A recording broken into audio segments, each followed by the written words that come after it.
I have long awaited the downfall of Romantasy, and I think it's safe to say it's finally here.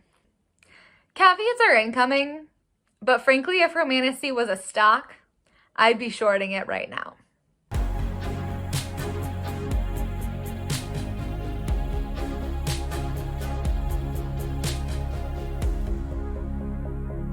Hi there, I'm Nicole Wilbur. I'm a writer and story nerd, and I am aware this is a controversial video title, but we are going to dive into why I personally think Romantasy is coming to a slow or maybe fast death in 2026 with data to back me up.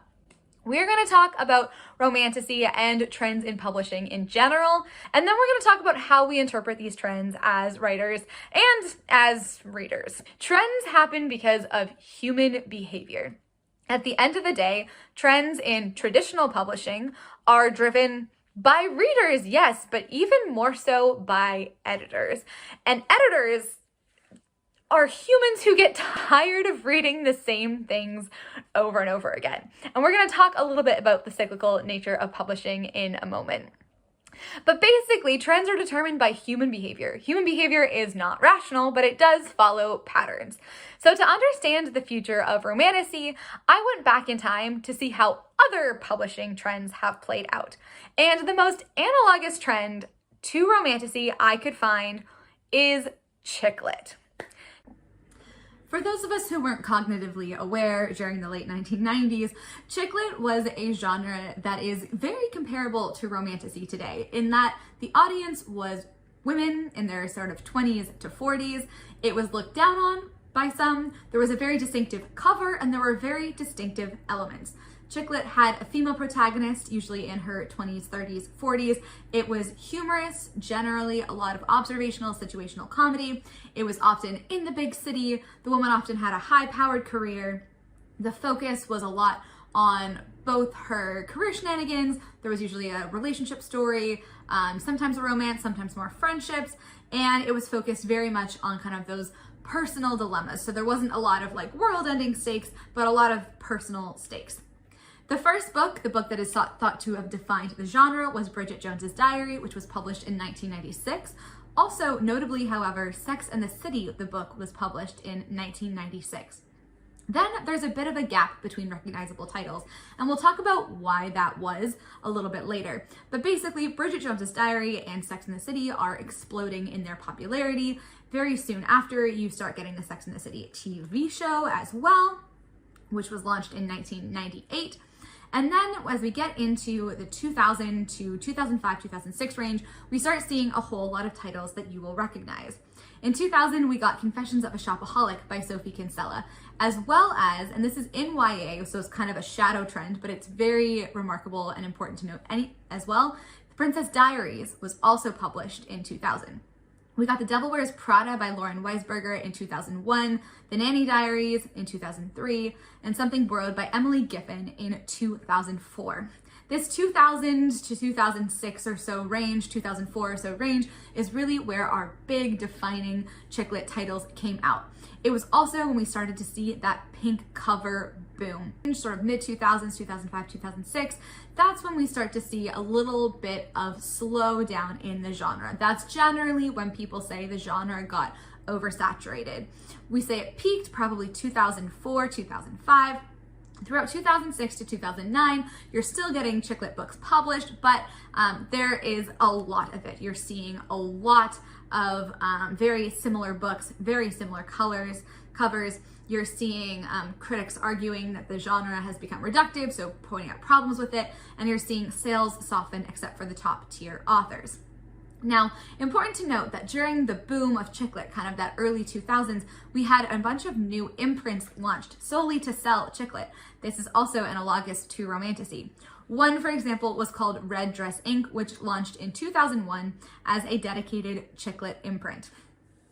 Once we get past our sort of late 2000s, we are starting to see a retraction of the market. It was around 2010 that articles, magazines, etc. started proclaiming Chicklit is dead.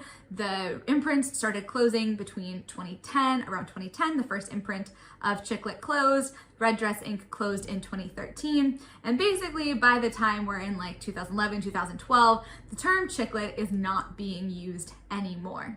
The other important thing to note is that the big breakout titles of the genre were all published in kind of the first half. So we had the defining book, which was Bridget Jones's Diary in 1996. Then we had a bit of a gap or so, and we had Confessions of a Shopaholic, Devil Wears Prada, all those titles that you recognize that were turned into movies happened between 2000 and 2004. Chicklit did not die until approximately 2009, 2010.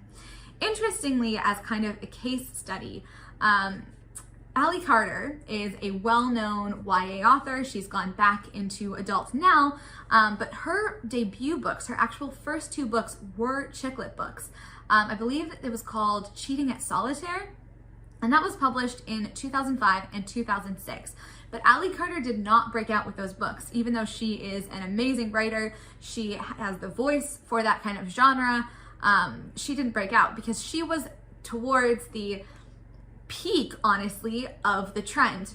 Trends start out with your first big books, then people want to read books that like those, and you get an explosion, but the ones that come towards the middle that aren't the big books get smaller sales. Ali Carter, of course, then went on to the YA boom of the magic spies and adventure type era of YA and did amazingly well there, so good for her. But it was more her timing of her Chicklit. I think that was the reason why she was, maybe mid-sales with her Chicklit books, and why she was high sales with her YA books, because again, it comes down to that timing. Remember that our big titles come out at the beginning, and then we get sort of that market saturation. There's tons and tons of books. They're selling, they're fairly easy to sell, but none of them are really breaking out. So now let's talk about Romantasy. Our first big Romantasy book came out in 2015, and that is A Court of Thorns and Roses by Sarah J. Maas. I think we can all agree that A Court of Thorns and Roses is sort of the foundational Romantasy book. It came out in 2015, and I will say it probably exploded in popularity in sort of the 2019-2020 type range. That's when it went on TikTok and everybody started talking about it, etc., etc. The term Romantasy has been around for a while, but it probably came truly into the lexicon. You're talking 2022, 2023. Now, other big Romantasy books include The Cruel Prince by Holly Black, which was published in 2018, the Crescent City series by Sarah J. Maas, which was published in 2020, Blood and Ash by Jennifer Armentrout, which was published in 2020, and Fourth Wing by Rebecca Yarros, which was published in 2023. You could say that Fourth Wing is to A Court of Thorns and Roses what The Nanny Diaries and Confessions of a Shopaholic and Devil Wears Prada were to Bridget Jones's Diary. It came out later. It was really extremely popular, but it was quite a bit of a delay between that first book and this next breakout book. So why am I saying that Romantasy is dead? Well, I'm saying Romantasy is dead for writers because I would think Romantasy is actually at its peak from a market perspective. Let's go back a little bit because there's one thing we really need to understand about traditional publishing in order to predict trends. That is that acquisitions are 1 to 3 years ahead of the trends. So if we look at our timelines here, we see we had Bridget Jones's Diary and then Sex and the City, and our next big book being Confessions of a Shopaholic in 2000. We had A Court of Thorns and Roses, and our next big book being Cruel Prince in 2018 and Blood and Ash in 2020, and then Fourth Wing, of course. So why is there quite consistently a 3 to 4 year gap between the first big defining book and the next big book of this genre? There's a couple reasons for that. Number one, it takes a while for a book to catch on. It does take a while to gain momentum and to get that kind of universal adoption in popularity. We saw that with A Court of Thorns and Roses, where it really reached its kind of big popular audience in 2020. It takes a minute for publishers to identify that a book is a breakout book, for sales numbers to become obvious, for bookstores to continue, ordering tons and tons of these books, for advances and that kind of thing to be paid out. Then once they see that something is successful, it takes another little bit of time to see, okay, is it staying power or is it just like an initial trend? And then we have to talk about acquisitions, because acquisitions are 1 to 3 years ahead of publishing. If we look at recent deals that were on Publishers Marketplace in November, some of those deals were for fall of 2026, although we can assume that those were likely late announcements that were probably purchased earlier this year. A lot are being published in spring and fall of 2027, and we're even starting to see deals for spring of 2028. Yes, this means that books are purchased by publishers 2 to 3 years before they're actually in the hands of readers.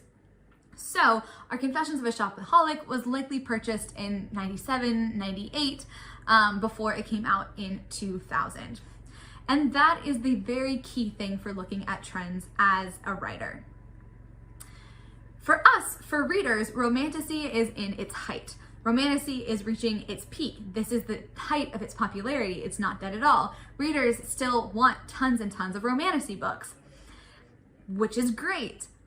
Publishers, however, are looking at the market and saying, are these readers, is this demand still going to be here in 2028, 2029, 2030? And the answer likely is no. Let's talk about some other factors here. The big Romantasy series have all published out their core stories. A Court of Thorns and Roses was a trilogy. Yes, there's tons of books after, but those integrate different perspectives and different side characters.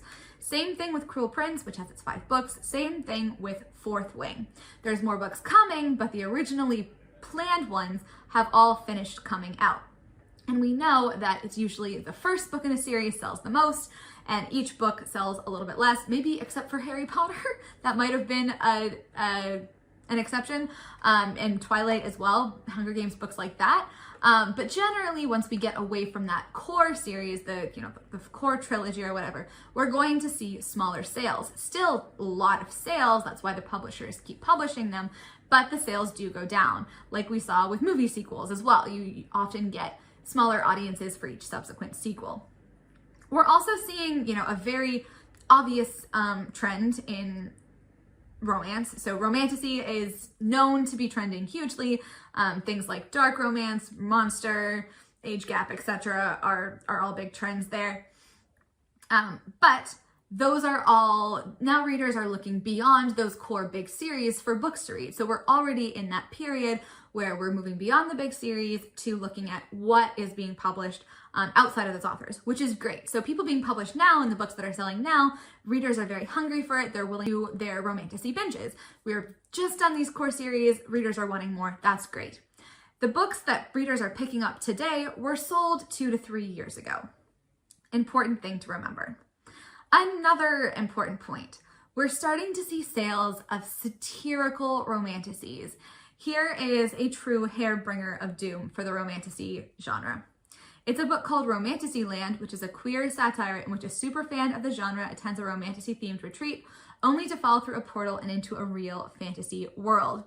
When you're seeing satires of the genre is definitely at its peak. And I am quoting Karin Gillespie for that. I'll put a link to her Substack below where she has some great notes around trends and what's selling, etc. Her Substack truly is awesome. But that is a very clear indication that we are starting to see the saturation of the market and the maturity of the Romantasy market. Also, Karin Gillespie notes that editors are seeking palette cleansers from Romantasy, from things like necromancers, etc. They're starting to get a little bit tired of getting these things in their inbox. I've also spoken to a couple, while I was doing my agent search, I had a few interesting conversations with agents who said things like, the publishers aren't acquiring as much fantasy as I get in my inbox. Remember also that agents have finite lists. A lot of agents will already have their however many Romantasy authors and may not be seeking new ones. They might be hearing things from editors about it being oversaturated and are really looking for the next big thing, as are those editors. The truth is that the saturation of the market from the outside looks like the market's best success. But when the market is at its peak, it's not the time to invest. If we go back to our stock analogy, Romantasy, if it started at $1 a stock, it's now at its $100, and the only direction it can go is down. Now, why might I be wrong? Because I could be wrong, and there are some things that make the comparison to Chicklit very different. The number one difference being self-publishing. Self-publishing in the early 2000s was not anywhere near what self-publishing is like today. We're also seeing a very large trend in traditional publishing of publishers acquiring successful self-published books and then selling them further to get them to a wider audience. So what does that mean for us? If you are pursuing self-publishing, now could be a great time to be writing Romantasy, because yes, the market is going to turn in the next couple of years. There is going to be less Romantasy. It is going to be less widely read. However, there will be those die-hard Romantasy fans who still want to read it, who aren't going to see it on their shelves anymore. And if you can attract them now, and you can get them interested, and you can get them, a fan of yours, and you keep publishing your self-published Romantasy books, that's great. You will likely retain those readers. That's an awesome thing. Also, because of this kind of engine of self-publishing driving into publishing, that might extend the life of Romantasy beyond what we saw for Chicklit, and it might extend it for longer than we anticipated. Publishers and editors are humans, and they get tired of things, but what they don't get tired of is money. So if there is a really good series that they could make money on because it's already making money in the self-published market, then absolutely, I anticipate they will go acquire that.